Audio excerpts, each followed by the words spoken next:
नमस्कार, आप देख रहे हैं द न्यूज पॉइंट और आपके साथ मैं हूं अफीफा मलिक। ऑनलाइन गेमिंग के दीवानों के लिए सरकार ने बड़ा कदम उठाया है। ऑनलाइन गेमिंग बिल 2025 लोकसभा से पास हो गया है। इस बिल में ध्यान देने वाली बातें यह है कि एक तरफ जहां ई स्पोर्ट्स को बढ़ावा देने की बात है, तो वहीं दूसरी तरफ कुछ गेम्स पर लगाम लगाने की भी तैयारी हो चुकी है। अब सवाल यह है कि किस तरह के गेम्स पर शिकंजा कसा जाएगा और कौन से गेम्स को बढ़ावा दिया जाएगा इस बिल के तहत। इस बिल में गेम्स को 2 कैटेगरी में बांटा गया है, ई स्पोर्ट्स और रियल मनी गेम्स। सबसे पहले बात ई स्पोर्ट्स की। ये ऐसे गेम्स हैं जिन्हें खेलने के लिए किसी भी तरह का पैसा नहीं लगाना पड़ता है, यानी गेमिंग सिर्फ स्किल और एंटरटेनमेंट के लिए होती है। इन गेम्स को सरकार बढ़ावा देने जा रही है। एक तरह से देखा जाए तो ई स्पोर्ट्स को प्रोफेशनल स्पोर्ट्स की तरह माना जाएगा।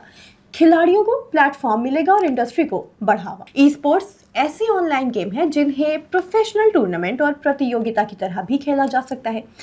इनमें GT, call of duty, BGMI, free fire जैसे गेम्स शामिल हैं। अब आते हैं दूसरी कैटेगरी पर, यानी कि रियल मनी गेम्स। ये वो गेम्स हैं जिनमें कैश का सीधा ट्रांजैक्शन होता है, मतलब कि जिन्हें खेलने के लिए या खेलते वक्त पैसों का इस्तेमाल किया जाता है। खेलने वाले कार्ड, यूपीआई या वॉलेट से पैसा लगाते हैं और जीतने पर उन्हें कैश मिलता है। कहीं ना कहीं ये गेम्स जुए जैसी आदत डालते हैं और समाज में नुकसान पहुंचाने का काम करते हैं। ऐसे गेम्स पर अब सख्त निगरानी रखी जाएगी।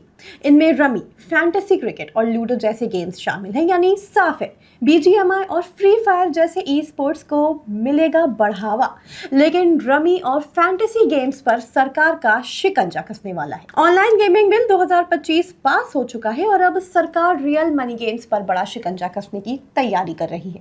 सबसे अहम बात यह है कि रियल मनी गेम्स में बैंकिंग सिस्टम के जरिए लेन देन को पूरी तरह से रोक दिया जाएगा, यानी अब ना तो कार्ड से और ना ही यूपीआई से इन गेम्स में पैसा लगाया जा सकेगा।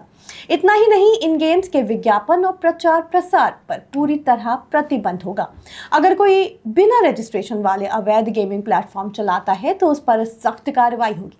सरकार ने इसके लिए एक स्वतंत्र नियामक प्राधिकरण बनाने का भी ऐलान किया है, जो ऑनलाइन गेमिंग की निगरानी करेगा। सजा और जुर्माने के प्रावधान भी बेहद कड़े हैं।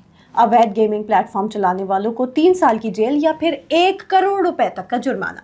रियल मनी गेम्स का विज्ञापन करने वालों को 2 साल की जेल या 50 लाख रुपए तक का जुर्माना। अगर कोई वित्तीय संस्था इन गेम्स के लेन देन में शामिल पाई गई तो उसे 3 साल की जेल और 1 करोड़ रुपए तक का जुर्माना भुगतना होगा। और अगर कोई बार बार ऐसे अपराध करता है तो उसे लंबी जेल की सजा और भारी जुर्माना दोनों हो सकते हैं। कई मामलों में ये अपराध गैर जमानती भी होंगे।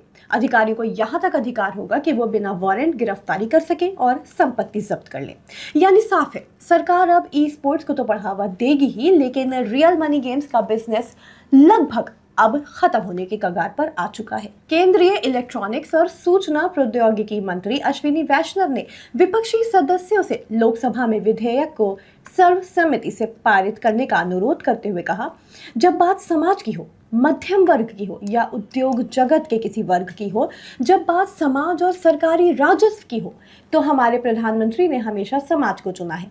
हमने कभी भी समाज के हितों में समझौता नहीं किया है। अश्विनी वैष्णव ने आगे कहा, ऑनलाइन गेमिंग के 3 खंड है। पहला ई स्पोर्ट्स है, जिसमें रणनीतिक सोच, टीम निर्माण और सांस्कृतिक आदान प्रदान को बढ़ावा देने की जरूरत होती है। दूसरा ऑनलाइन सोशल गेम्स है, चाहे वो सॉलिटेयर हो, शतरंज हो, सुडोकू हो या ये सब मनोरंजक है। एक तीसरा वर्ग है ऑनलाइन मनी गेम, जो समाज में चिंता की वजह है।